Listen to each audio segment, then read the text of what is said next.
여러분 반갑습니다. 회복공동체교회 성경공부 지금부터 시작하도록 하겠습니다. 63번째 시간이고요. 오늘은 요한복음 6장 마지막이 되겠습니다.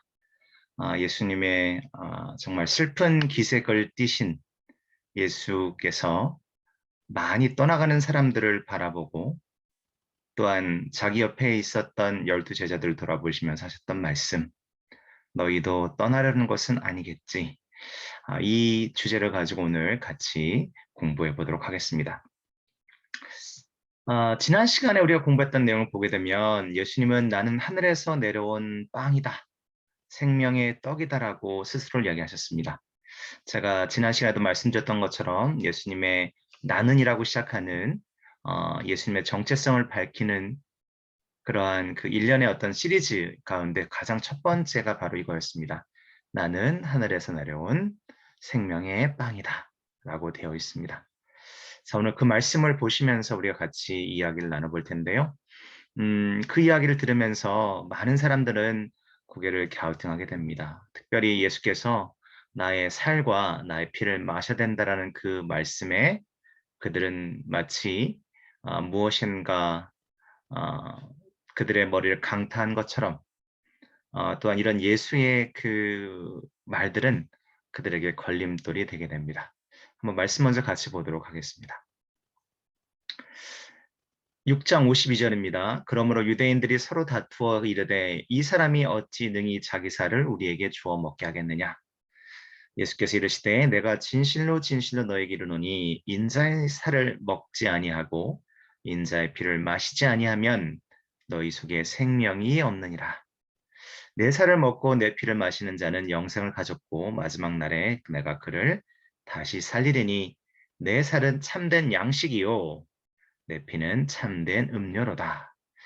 내 살을 먹고 내 피를 마시는 자는 내 안에 거하고 나도 그의 안에 거하나니 살아계신 아버지께서 나를 보내심에 내가 아버지로 말미암아 사는 것 같이 나를 먹는 사람도 나로 말미암아 살리라. 이것은 하늘에서 내려온 떡이니 조상들이 먹고도 죽은 그것과 같지 아니하여 이 떡을 먹는 자는 영원히 살리라. 이 말씀은 예수께서 가버나움 회당에서 가르칠 때 하셨느니라 라고 되어 있습니다. 자, 어떤 게 문제가 되는 걸까요? 우리 한번 살펴보도록 하겠습니다. 그러자 유대인들은 이 사람이 어떻게 자기 살을 먹으라고 우리에게 줄 수 있겠느냐 하면서 서로 논쟁하기 시작했다라고 이야기합니다. 어떤 의미일까요? 유대인들은 도저히 예수님의 말씀을 이해할 수 없었습니다. 여러분과 저는 어떤가요? 지금 이 말씀을 잘 이해하실 수 있을까요? 예수님은 지금 상징적인 언어로 말씀하셨는데 다시 얘기하면 그것은 실제로 예수님의 살과 피를 우리가 먹고 마시는 의미는 아닙니다. 그렇죠? 근데 많은 사람들이 상징적으로 이야기한 것을 제대로 이해하지 못하고 또 문자로 이해했을 때는 또 상징으로 해석하고 오늘날 많은 사람들이 마찬가지 실수를 하는 것을 보게 됩니다. 예수님의 살, 그것은 예수님께서 하늘나라를 선포하시고 하나님에 관해서 말씀하셨던 그 말씀에 대한 부분이고요. 예수 그리스도의 피는 바로 십자가에서 우리를 위해서 흘리신 예수의 보혈이 되겠습니다. 즉 예수를 믿고 보혈의 능력에 힘입지 않고는 우리는 절대로 영생할 수 없음을 우리에게 말씀하셨는데 그들은 그것을 지금 상징적으로 생각하지 않고 문자적으로 해석하고 있다는 겁니다. 이 부분이 우리에게는 굉장히 중요한 하나의 교훈을 줍니다. 우리도 때로는 우리가 원하는 대로 하나님 말씀을 또한 하나님께서 나에게 주신 감동을 스스로 판단하고 결정하는 경우가 많다는 거죠. 겸손하지 않고 또한 그분의 음성에 정말 우리의 모든 최선을 다해서 우리가 경청하지 않고는 절대로 그분의 말씀을 우리가 온전히 이해하기는 어렵습니다. 또한 성령 하나님의 도우심을 통해서 말씀에 조명이 있지 않고서는 우리는 하나님 말씀을 온전히 받아들일 수가 없습니다. 예수께서 그들에게 말씀하셨습니다. 그들의 사이에 이제 논쟁이 일어나는 것을 보시고 말씀하셨죠. 내가 너희에게 진리를 말한다. 다시 한번 내가 너에게 말할게 라고 하시는 거죠. 너희가 인자의 살을 먹지 않고 또 그 피를 마시지 않으면 너희 속에 생명이란 없다라고 말씀하십니다. 내 살을 먹고 내 피를 마시는 자는 영생을 가졌고 마지막 날에 내가 그를 다시 살리라 라고 말씀하시죠. 그렇다면 예수님의 살과 피를 먹고 마시는 방법은 무엇일까? 예수님은 여러분들이 이제 6장 후반부를 쭉 다시 한번 천천히 읽으시면 예수님이 우리에게 분명하게 그 방법을 가르쳐 주셨습니다. 우선 영원한 삶에 대한 부분을 말씀하시면서 이 영원한 삶은 네, 우리에게 주어진 것이다라고 얘기하십니다. 또한 예수 안의 삶, 즉 예수 안의 삶이라는 것은 우리가 예수 안에 거하고 예수께서 우리 안에 거하시는 것을 얘기합니다. 또한 영생이라는 것은 이 모든 것들이 결국은 다 믿는 자의 영생, 영원한 삶, 즉 영원한 삶과 예수 안의 삶, 믿는 자의 삶, 이 모든 것들은 다 예수님 때문에 가능했다라고 얘기해 주고 있습니다. 그렇다면 우리가 어떻게 예수님의 살과 피를 먹을 수 있을까요? 이 부분은 오늘 여러분과 제가 반드시 알아가야 될 것으로 보여집니다. 예수님께서 이렇게 말씀하셨습니다. 내가 진실로 진실로 너에게 이르노니 내 말을 듣고 또 나 보내신 이를 믿는 자는 영생을 얻었고 심판에 이르지 아니하나니 사망에서 생명으로 옮겼느니라. 자, 첫 번째 우리가 어떻게 해야 될까요? 내 말을 듣는 귀가 필요합니다. 우리 귀의 할례를 통해서 우리는 듣는 귀가 필요하고요. 그 다음에 나를 보내신 이를 믿는 것이 필요합니다. 우리는 듣고 믿어야 합니다. 말씀을 듣고 그것을 믿는 자에게는 뭐라고 말씀하셨냐면 사망에서 생명으로 옮겨졌다 얘기합니다. 우리가 예수의 살과 피를 어떻게 먹을 수 있을까? 그분의 말씀을 듣고 그분이 나에게 전하신 이 진리의 생명의 진리의 말씀을 내가 믿으면 우리는 사망에서 생명으로 옮겨지는 겁니다. 또한 우리에게 이렇게 말씀하시죠. 예수께서 이르시되 나는 생명의 떡이니 내게로 오는 자는 결코 줄이지 아니할 터이요 나를 믿는 자는 영원히 목마르지 아니하리라. 아멘. 여기도 우리가 예수님께서 우리에게 주신 말씀이 있습니다. 뭐라고 하셨나요? 내게 오는 자. 자, 우리가 듣고 믿고 또한 그분에게 가야 되는 거죠. 그러면 우리는 믿는 자가 되는 겁니다. 그럼 우리에게 주신 것이 뭐냐면 우리가 예수께로만 가게 되면 우리는 결코 줄이지 않을 것이요. 또한 우리는 예수를 믿기 때문에 영원히 목마르지 아니할 것이다 얘기합니다. 자, 우리는 듣고 믿고 그러면 예수께 가고 또한 믿어야 한다고 얘기합니다. 그러면 줄이지도 않고 목마르지도 않는다 얘기하는 거죠. 아들을 보고 믿는 사람은 누구나 다 영생을 얻는 것이 내 아버지의 뜻이기 때문이다.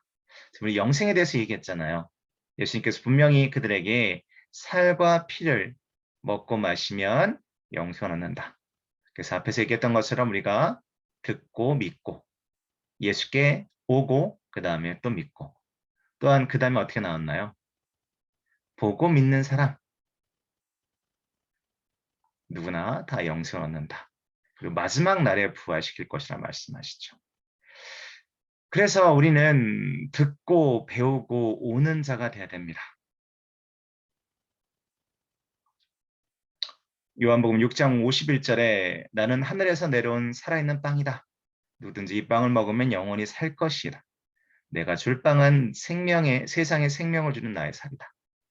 그래서 우리는 듣고 배우고 오는 자. 그들은 주님을 믿는 자이고 주님을 믿는 자들은 주님이 주시는 생명의 빵을 먹는 자이며 그 빵을 먹은 자는 영생을 얻게 되는 것입니다. 근데 문제는 이것을 듣고 배우고 오고 믿지 않으면 떠나는 자가 될 수밖에 없다는 얘기입니다. 예수의 말을 듣고 많은 사람들이 많은 무리들이 예수를 떠나게 됩니다. 하지만 남는 자도 있었죠. 이것은 정말 어려운 말씀이다 얘기합니다. 누가 알아들 수 있겠는가? 그러면서 그들이 얘기하죠. 예수님의 말씀이 참으로 힘들다 얘기하죠. 예수님은 제자들이 이 말씀에 대해서 수군거리는 것을 아시고 그들에게 이렇게 말씀하십니다. 내 말이 너의 귀에 거슬리느냐? 즉 걸림돌이 되느냐? 그러면서 그러면 만일 예수님께서 제안하시는 거죠. 내가 전에 있던 곳, 뭐요? 천국이죠. 예수님이 계시던 천국으로 내가 올라가는 것을 본다면 이건 어떤 의미일까요? 예수께서 부활하신 후에 다시 하늘로 올라가시잖아요. 니네가 그러면 내가 하늘로 올라가는 것을 보면 너네들의 마음이 변할까? 라고 얘기하는 겁니다.